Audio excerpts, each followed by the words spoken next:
四不像，今天是中秋节，是不是可以吃月饼啦？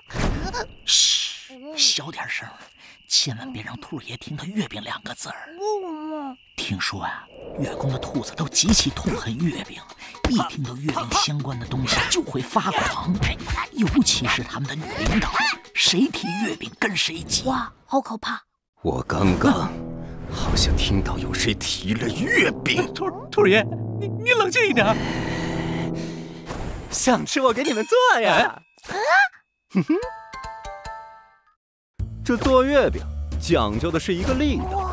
心要沉，手要稳，将热爱融入每一寸月饼当中。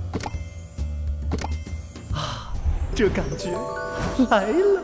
别演了，我太多了。啊，这熟悉的味道让我想起了小的时候。我出生在月球，是一只普普通通的月兔。你长大了，出去自己讨生活吧。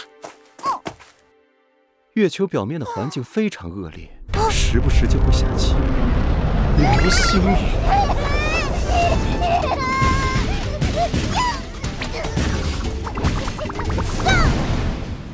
后来，我在残酷的月球上学会了生存。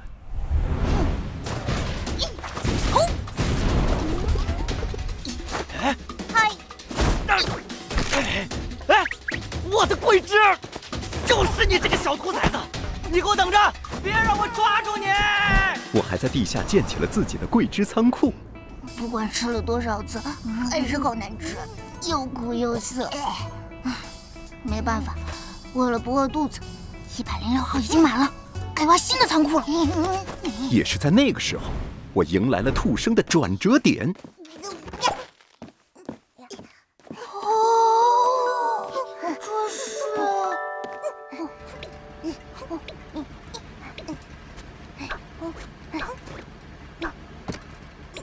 吃饭了。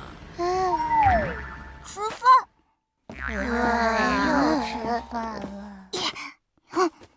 700年了，顿顿都是月饼。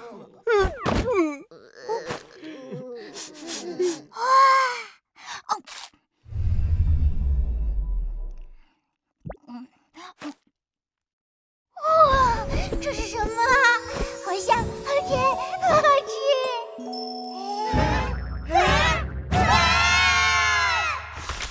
既然这个就可以在这里工作了吗？不得了了呀，这月饼都吃得下去，真是这个大师的兔子！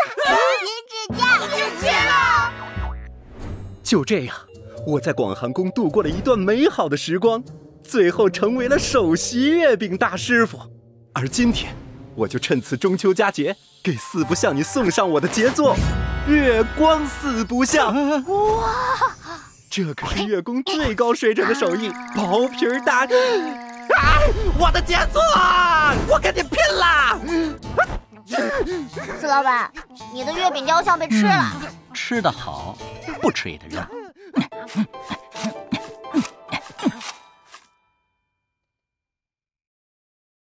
有兽小剧场。兔爷最擅长做的是什么饼呢 ？A. 月饼 B. 老婆饼 C. 画大饼。回答正确，不错呀，一次就答对了。啊，原来是有参考答案的吗？